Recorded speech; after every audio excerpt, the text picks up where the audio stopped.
Hey guys, welcome back. It is technically Sunday morning, Saturday night. You know what I'm saying. It's Sunday morning. I have not gone to sleep yet, but obviously I gotta get back to my Sunday predictions. So this will be my first week back. It is week 14. The Eagles have not won since my last Sunday predictions video, so I'm kind of starting to feel like it's my fault, and so I can't let that happen again. Um, so I gotta lock in for the Birds and get them victory. If you see what I'm saying. They technically did lose when I did predict them to win, but at a certain point, I gotta step up. The reason I'm filming this so late when it's still dark outside, if it were light outside though, you would see it is snowing over this beautiful city. Uh, whatever. It is snowing here. It is. I just checked outside. Opened my door for just a second to check how much, because you can't see it through the windows. There's already like an inch or two on the ground. It is still going to be snowing for at least another hour or two.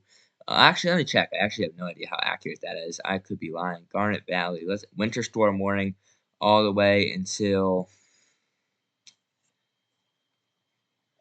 7 a.m. Winter storm until 1 p.m. on Sunday. Yeah, so it's um but this is no storm. It is beautiful outside. Um, and I'm in a great mood, if you couldn't tell, because the reason I'm filming this so late again is because there was a UFC fight card tonight. I got a little action on it. Won $300 on it. That was fun. Manuel Cape knocked out Brandon Royval just about 5 minutes ago. He is one of the best fighters in the world right now, and I have an ad on my screen, but I'm trying to click it off because it's like right over the stop button. And I don't accidentally hit the stop button here. It's an HP ad. I don't know if I'm still live here. I might be dead. No, I'm still live. I had to hit show more, and it pulled up a whole separate tab, so I didn't know if it cut me off here. I would sure hope not, because I've been yapping for 2 minutes. Not a lot of time, but it's been a good time. And again, I'm just overly happy right now, overly excited, and I want to make sure I get this video out. Predicting the games so that my Birds can finally get a win. And yes, I'm also doing this on a week where they are favored by 14 points for a reason, because if they win, I'll better give myself the credit and not whoever played good, because obviously it's me, right? I'm the one doing this.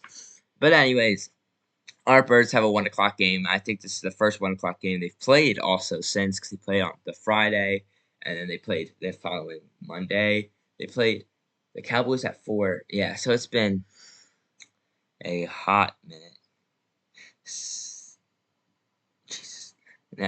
My comment on Reel's getting reply. I see the games I see on Reel, and people are spamming my replies because I said people clown me for taking him. He was the favorite, and people are getting mad at me. He's the favorite, even though on the app you get to predict who you think's gonna win for like their fake currency, and 83% of people took the other guy. So yeah, you can say that no one clowned me because he was the favorite. That doesn't change the fact that people were replying to my comments, rooting for him, telling me he was gonna get knocked out, and they knocked him out in 2 minutes. It was great. Anyways, let's focus on the NFL. Let me silence those notifications. In the first game we'll talk about, let's just get the Eagles out of the way. I'm optimistic for this game. If we lose this one, I'm done. I'm out on the season. I still think we can turn it around. We are actually projected to get at least 11 wins at this point in the season. It was minus 200 I had checked. So I do think that the Eagles will get the win here. And I think they'll dominate the Las Vegas Raiders, actually. It's going to be a fun one. It really is. Um, I think we can easily win this game. I think we should. The spread is 13. I think that's a little rough considering our play, but there's not much to talk about. The Raiders are 2-11, and they lost to the Broncos last week. They haven't got a win since October was their last win, and they played the Titans, who are also very, very bad tanking team. So yeah, not much to talk about there. Kind of the same with this one. A little bit more here. Um, 3-10 Cleveland Browns, 9-4 Chi-Town Bears. Bears favored by 7.5. This doesn't surprise me. The only reason I said there's a little more to talk about is not even because the spread's closer, but because Shador is the starting quarterback for the rest of the season. So he's got a little something to prove to not get replaced and get earn some more PT into the next season. Judkins is active too. I feel like he was either hurt or didn't get as much eats in the last game.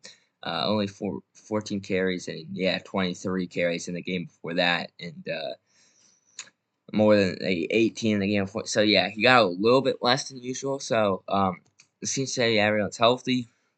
I'm still gonna take the Bears because you guys know I do like the Bears a little bit. They did lose to the Pack last week, which sucked, but they were in it.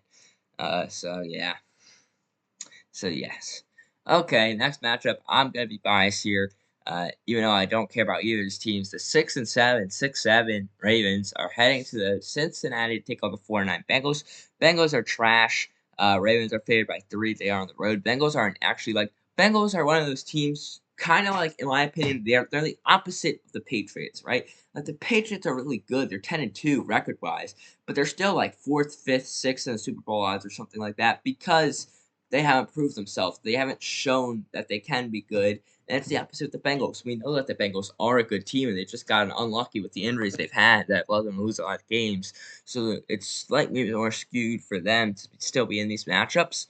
But I am going to take the Bengals to win this one and upset the Ravens off the sole fact that I have Joe Burrow in fantasy football, and it is week 2 of the playoffs in one league and week 1 in the other. So I need some big performances to win some more money and win the league, win bragging rights, and win money. So that's always fun.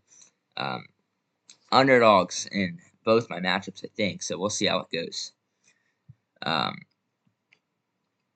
Next matchup we have, that's a real matchup. 3-10 Cardinals, 8-5 Texans, another high spread. Houston favored by 10. And I'll back them there. The Cardinals are just like they're so irrelevant now. They used to be really good, and now they're not. And it just feels like they're fading out of like the relevancy picture. Is Kyler still hurt? I don't even know. That's how relevant they are. And they don't even have Marvin. Yeah, he's out still. I think he's out for the season. They don't even have their punter at this point. Marvin Harrison's out. I mean, it's just sad to see, but yeah, they're not going to win that game. And another insanely high spread. Like, what am I supposed to talk about where all the spreads are 9.5 or more? 3-10 Jets, 9-4 Jaguars. I'm taking the Jaguars. There's not much to say. The Jets are trash. The spread's 14. I don't want to talk about games so the spread is that high unless I'm talking about my own team. Unless that's like, yeah, I don't really know. 9-4 Chargers, 6-7 Chiefs. Chiefs favored by 6. Must win game for the Chiefs to stay in any sort of contention. And honestly, the Chiefs are favored by 6. As Cam Newton said, we give that grace to young players. We give that grace to young teams. We don't give that grace to the Chiefs. The Chiefs are getting a lot of grace in the fact that they used to win a lot, so now we're just expecting them to, yeah, well, eventually they're going to start winning. It's the same with it's the same with, like, the Patriots thing where it's like, yeah, they used to lose a lot, so we know eventually it's going to happen. We're just waiting for them to trip over the wire. We're just waiting for Patrick Mahomes to wake up, and I can't do that. I'm going to take the Chargers here because I can't wait for Patrick Mahomes to finally do something, and not, like, in a positive way, in a negative way. Next game, 11-2 Patriots, 9-4 Bills. The Patriots are frauds. I know they beat the Bills earlier this season. It don't matter. Give me the Bills.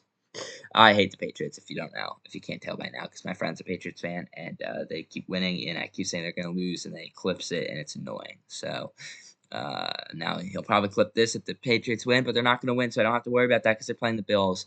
Give me the Bills, and we are moving on. Ooh, no, oh my, okay. 3-10 Commanders, 2-11 Giants in New York. I don't care.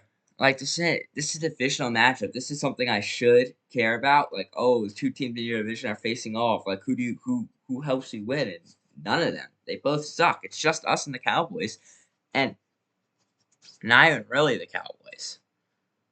1, 2, 3, 4, 5, 6. So I'm gonna take. I guess I'll take Washington because New York sucks worse, but they both suck. Next matchup, I like this one. 11-2 Broncos, 9-3-1 Packers. I think the Broncos are just a little bit better than the Patriots on the scale of good bad teams, but I still don't think they're good. So I'm still gonna take the Packers to win this game, even though it is in Denver. I think Bo Nix is really good, but I'm really hoping that Josh Jacobs ends up playing again for fantasy purposes, and again because he's really good. And I think if he does, the Packers will win. So a little bit of optimistic hoping for me there, hoping that I can catch a playoff dub and keep flying. All right. Another good matchup. So all good games are at 4, it seems. 10-3 Rams, 8-5 Lions. Um, this is a very interesting game. Super Bowl favorites, Rams right now, by the way. And I am going to take them to beat the Lions because I think Kyren Williams is one of the best players in the league. He has 1,149 yards, 11 touchdowns, and that's only rushing touchdowns, I think. Um, Maybe. No, I think that is cumulative to all touchdowns actually, but still really good. Puka Nacua obviously really good, 1,259 and 7. Devontae Adams, the 2-yard touchdown merchant, 700 yards and 14 touchdowns, most on the team. So they're just a really good overall stacked offense, and I think they'll get the job done. Next, we got the in-division matchup, Tyler Shuck and the Saints. What a game they played last week to upset and knock off the Buccaneers. Tyler Shuck specifically, and I think they're going to win again. You know, they're at home. I think this rookie quarterback is going to get a lot of praise, a lot of cheering from the crowd because, if I'm not mistaken, that was one of his first games. And he's been playing good for every single one of these games he's played. He did play against the Dolphins, and I think he played against the Falcons, if I'm not mistaken. I'm not. And every single game he's been putting up 200 yards, 300 yards. He's actually been playing for a while now. I'm trying to find the first game that he didn't just to compare it. And yeah, he put up 175 on the Rams. So I just think he's balled out last week, and they'll be behind him for this week. Next matchup, 8-5 Colts. We knew the fall off what happened. The Colts, how many have they lost in a row? 1, 2, 3. They lost 3 in a row. They were 8-2. Now they're 8-5. I know a team like that. Obviously, the Colts and the Eagles have both fallen off a little bit. Maybe they can refine their footing, but I don't think the Colts are going to refine their footing this week. Part of the reason the Colts are not are going to lose their footing is they just lost their starter quarterback, and instead of trusting the rookie, they signed out of shape 40-year-old Philip Rivers. Yes, the guy that retired because he had a bunch of children to their roster. He is now back. And he has named the starter for them, which I just think is absolutely I'm shocked by it. I mean, I'm kind of excited to see how he plays, but like at the same time, I just can't believe that he's actually playing an NFL game again. Because I don't even think I really watched the NFL last time he played. It was like COVID-ish. I mean, I might have started around that time, but really, like I know the name. I've seen the highlights. He's not that guy anymore, and so and it's gonna be exciting to watch him play. I guess though. Last 4 o'clock game, 2-11 Titans, 9-4 49ers. The 49ers 12.5 point favorites, third biggest spread we've seen. Not much to talk about. The Titans are gonna get killed. Give me the Niners. And moving on to the night game, Minnesota Dallas. I mean, I want to be biased and say Minnesota's gonna win, led by 9, but we all know that 9 sucks balls and that they cannot win games. So I'll give it to 6-1 Dallas Cowboys. They'll go 7-6-1. But the Eagles will win and go 9-5, so we'll all cancel out in the end. And then lastly, our Monday Night Football game, the 7-6 Steelers hosting the 6-7 Miami Dolphins. I'm going to take Aaron Rodgers to get the job done. The Dolphins just suck. I mean, I know since Tua said he wanted to play in Jerusalem that they've won 3 in a row. Very interesting stat, by the way. Just a funny little thing, too. They were like, where do you want to play? And Tua was like, oh, I want to play in Jerusalem. It's like, well, what are you talking about, dude? You're supposed to say, like, oh, I think it would be cool to go back to Hawaii, or I think it would be cool to play in Spain or something. You're not, Jerusalem is such, they're, like, bro, they're at war. What are you doing? But, apparently, whatever that reporter asked him, or whatever that question carried for Tua, it carried a lot because they won 3 in a row now. I do think the losing streak is snapped by Old Man Rodgers, though.